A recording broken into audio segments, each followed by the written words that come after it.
How does Malay food differ from Indonesian food? Okay, that's a tough question because a lot of the dishes actually came from Indonesia. Now we refined it to some extent, like Chinese food to Japan, and then we refine it and stuff like that. So there's You are going to anger so many people. I don't care. In this episode of The Hungry Immigrant, I sit down with legendary chef Adu Amran, chef, cookbook author, TV personality, and the MasterChef Malaysia judge who eliminated me.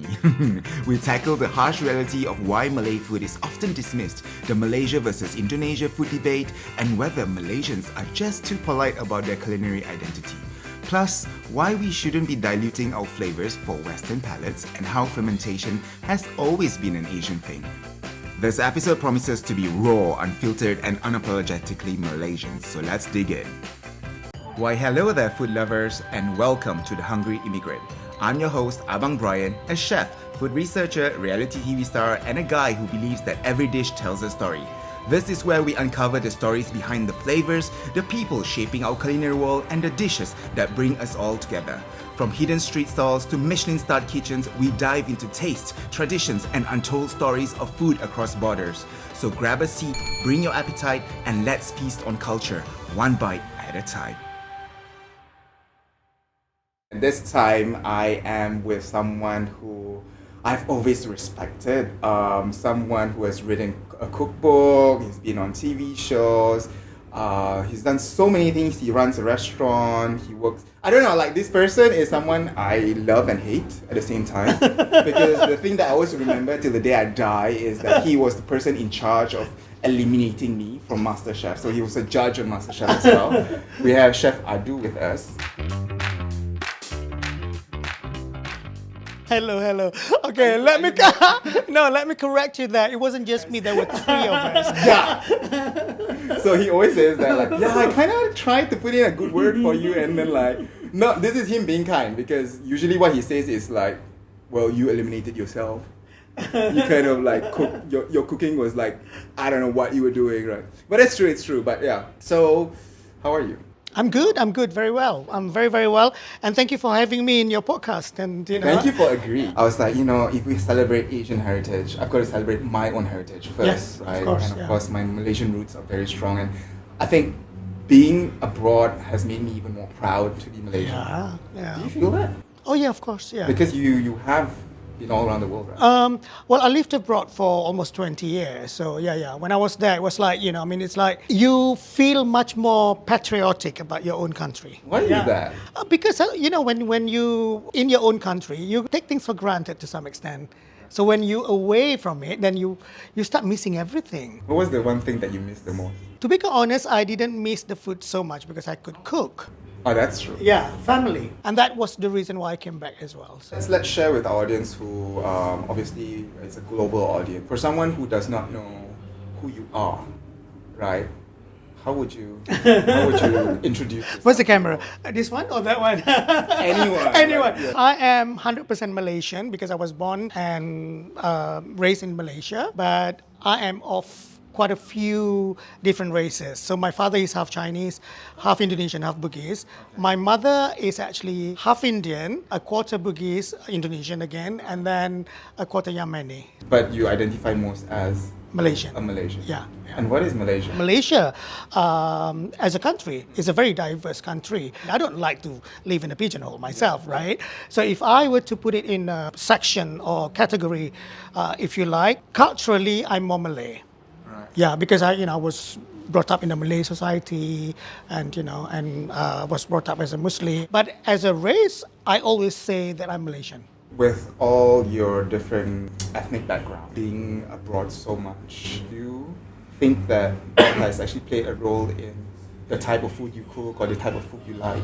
Very much so. Because I think when it comes to food or heritage or culture, whatever, as it were, you would like to put it in words, right? It all starts from home. So my identity of food or myself, to an extent, is basically starts from home. When I was younger, when I had my restaurant in London, for example, my food was much more sort of fusion, like, different cultures like put together and all that stuff. As I am now older, so my food is more kind of like back to my roots kind of thing.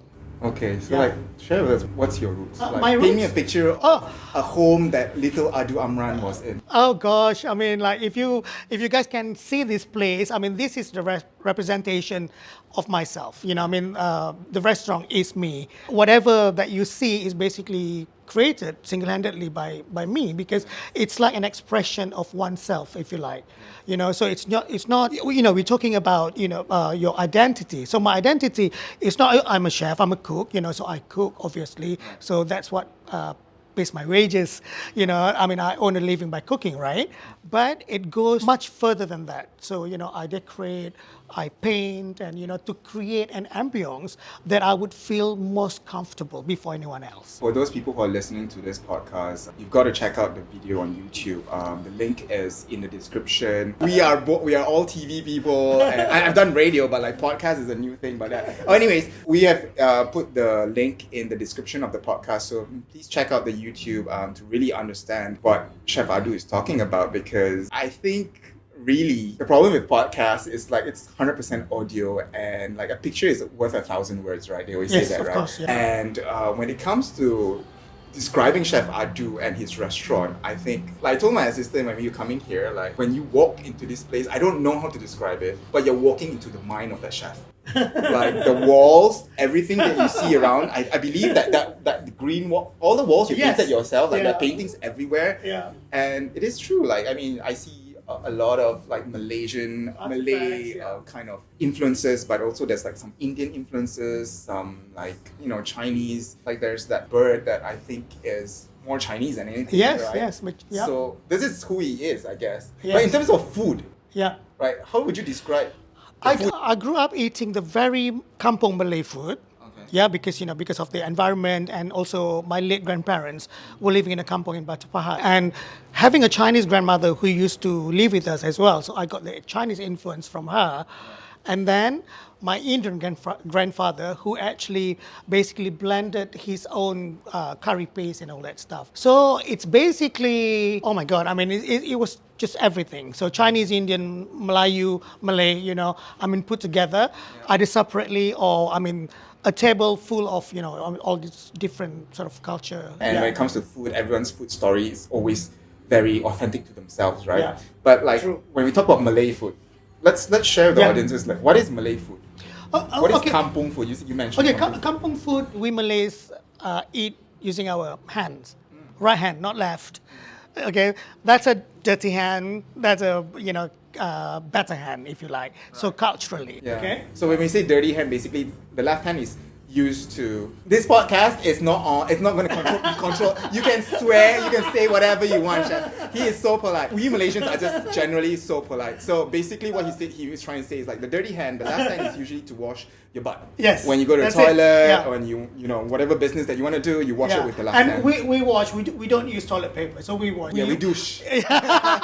So we use left hand. Obviously, when we shake hand, we use right hand. So when we eat, we use right hand. But in my family, though, when we eat Chinese influenced food, we will use chopsticks. Like when we eat our noodles, we will use chopsticks. Even in my days, it wasn't known, like in a Malay household or Malay cultured home, if you like, that they would use chopsticks. Yeah. So.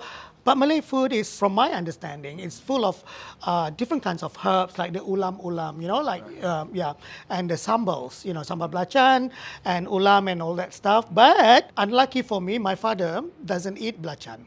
Oh. Yeah. Okay. So we could only eat sambal belacan when he was working, which was 24/7 anyway. So, you know, so when he's not around. But culturally, in my household, Right. we eat together. We eat at dinner table, and when we eat, we don't talk. We only have a chat after the meal. So that's actually quite Malay and Muslim culture also, because you have to enjoy your food. Eating is kind of like a form of meditation. Right. So you have to chew your food properly.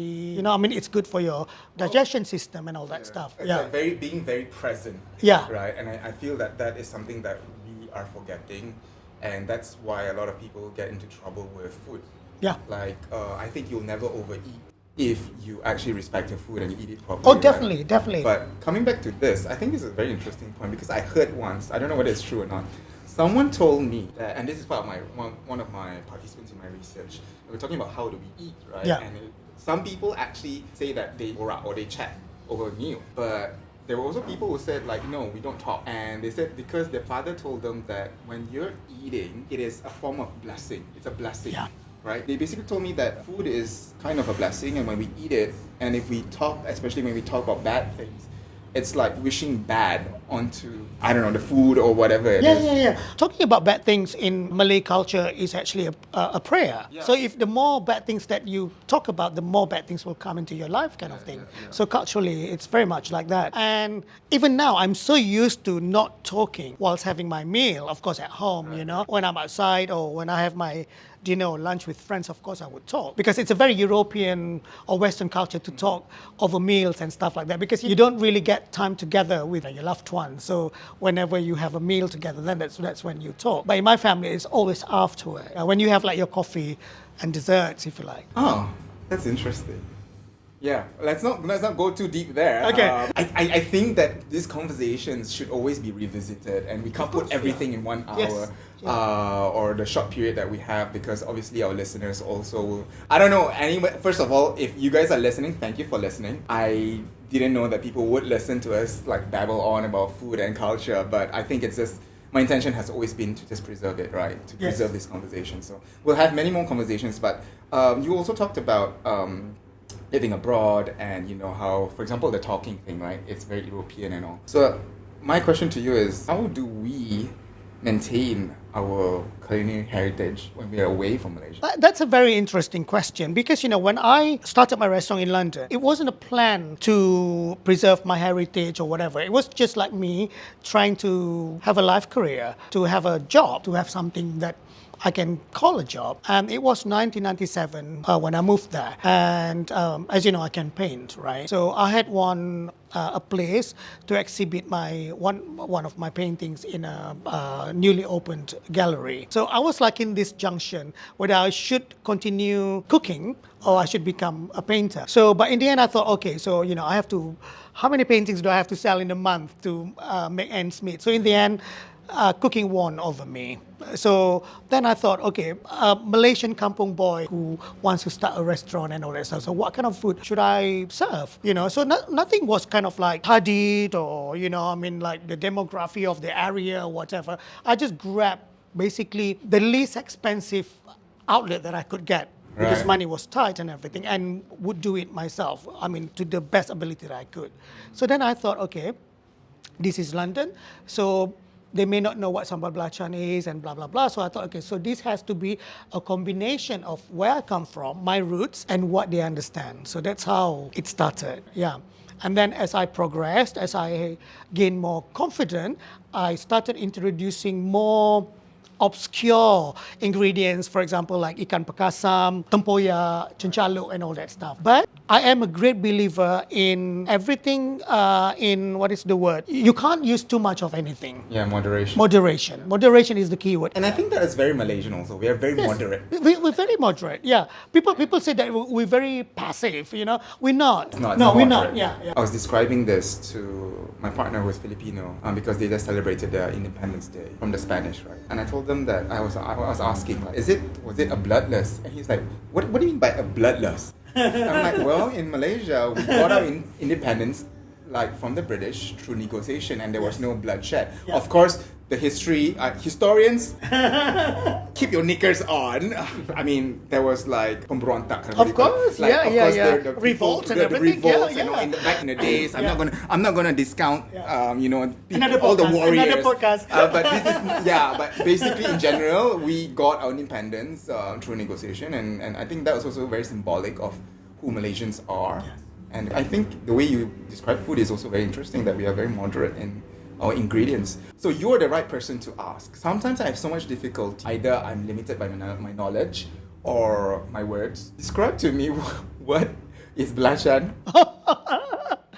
Shrimp paste. Is it shrimp head paste? Paste, yeah. Right? Yeah. Like dry, right? Yes, basically it's just shrimps with salt, and then mash it all up. Right. And then sun dry. Okay, so that's correct. Because we use it, and like you say, we take it for granted, right? The other one is Cencaluk, right? Yes. Cencaluk are the small prawns that is basically fermented in, if again, salt. Salt is preservative, Yeah, yeah. right? And also use vinegar. Right. Yeah, and that's it. So it's like, because someone was saying to me, they miss something with that little shrimps, and I was like, is it Cencaluk? Cencaluk, yeah. It's just fermented, right? It's just a different way of doing it. Lasts But this for one's years. wet. It's wet. Yes. The That one is dry. Dry. Yeah, Right, it's yeah, dried out. yeah. And then you are the first person who mentioned ikan perkasam. So ikan perkasam is dried fish.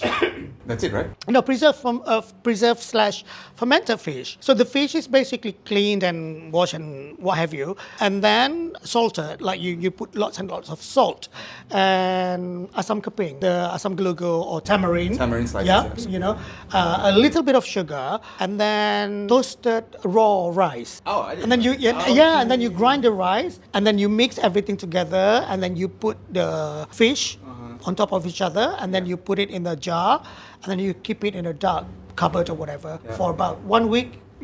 But it can last for about 2 years. Yeah. We Asians have been doing preservation, Yeah. fermentation for Fermentation. thousands of years. And I think it's when people go like, oh, I'm like, no.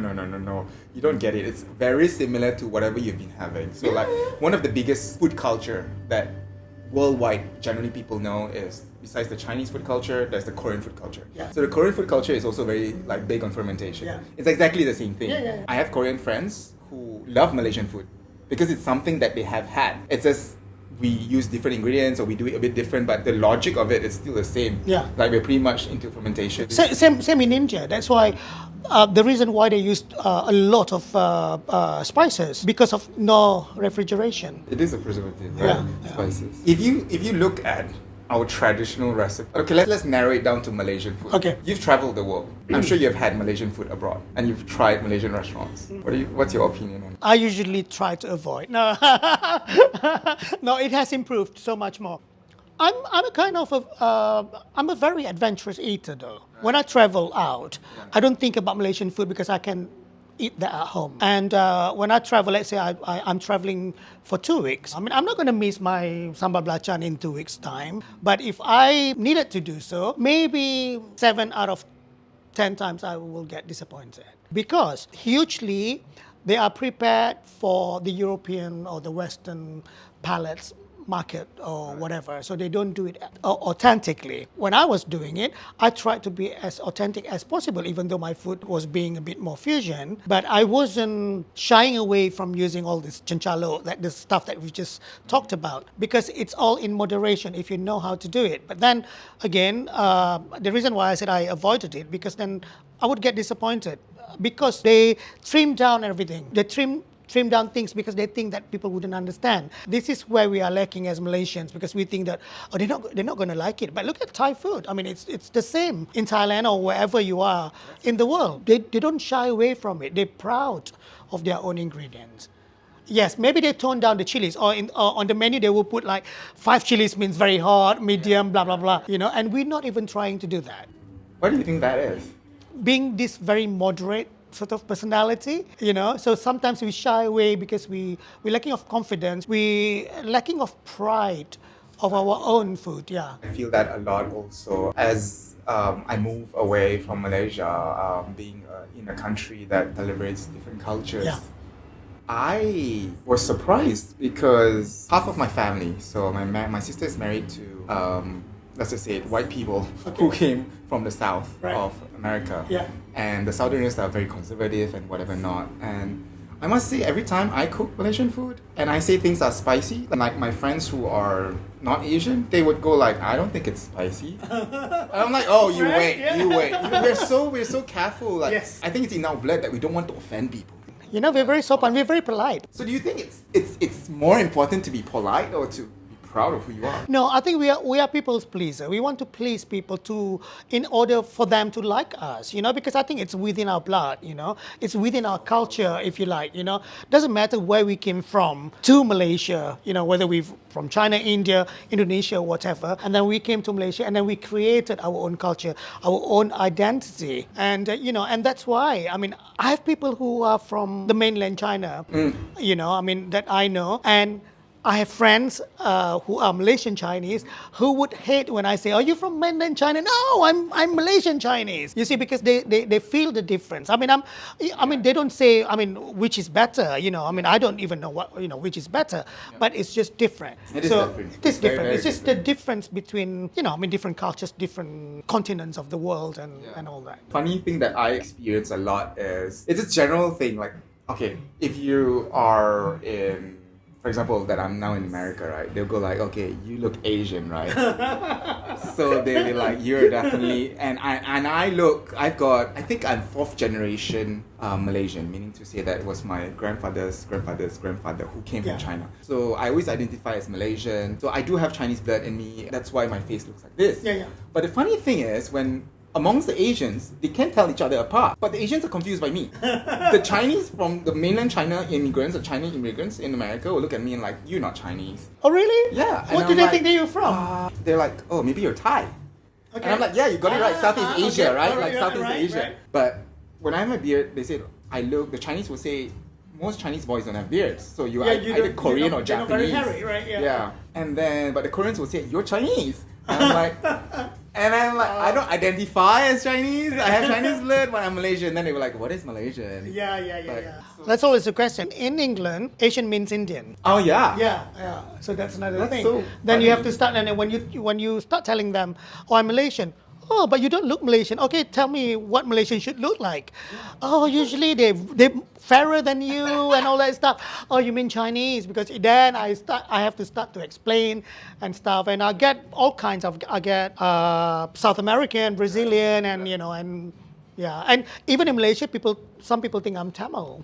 They start speaking Tamil. Yeah. Well, how about the food? So, for example, when we talked about Malay Yeah. food, right? So, the Malays are, I would say, they have origins from different places in the Javanese islands, Sumatra. Indonesia, Yeah. different islands Yeah. in Indonesia, right? So, how does Malay food differ from Indonesian food? Okay, that's a tough question because a lot of the dishes actually came from Indonesia.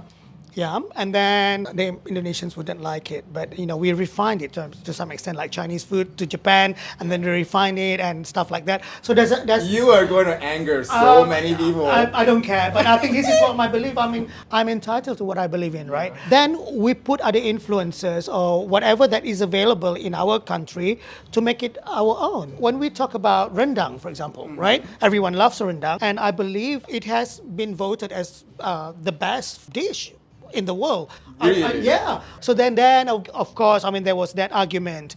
Like everyone, every country in the region wanted to claim it's just Indonesia, of course, Singapore and whatever, and But to me, I don't care, But the thing is, if you ask me where rendang originally came from, it was from Padang. It was from Sumatra. Like a fact is a fact. You can't change that. But it is different. Our rendang is different to their rendang. Because So describe for me, how is it different? Like a Padang rendang and a Malaysian rendang. even in Malaysia, we have rendang Tok, rendang Johor, rendang whatever, and blah blah blah. Right? Okay. Okay, in general. Okay, in general. Let's take the Okay. most common, which is rendang. Okay, rendang Padang, they use spices. Okay, rendang Tok also use spices, so they're quite similar.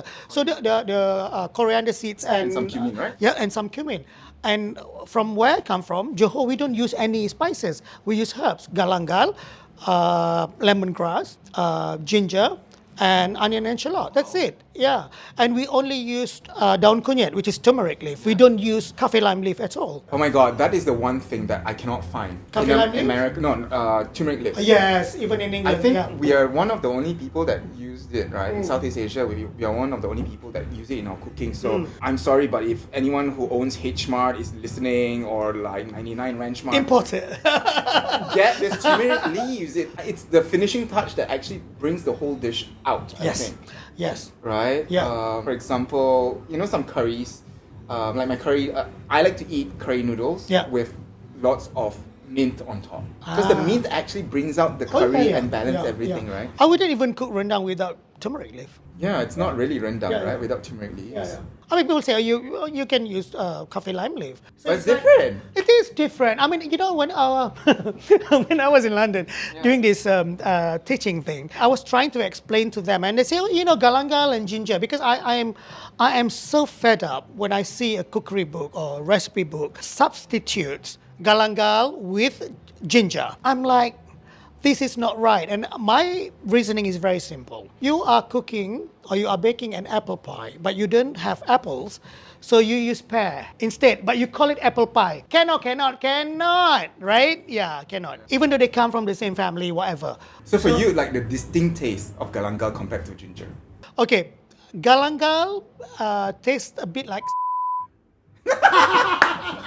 Just run out of time. Now, I know you're probably dying to know what Chef Adu thinks galangal tastes like. But don't worry, all will be revealed in part 2 of our conversation.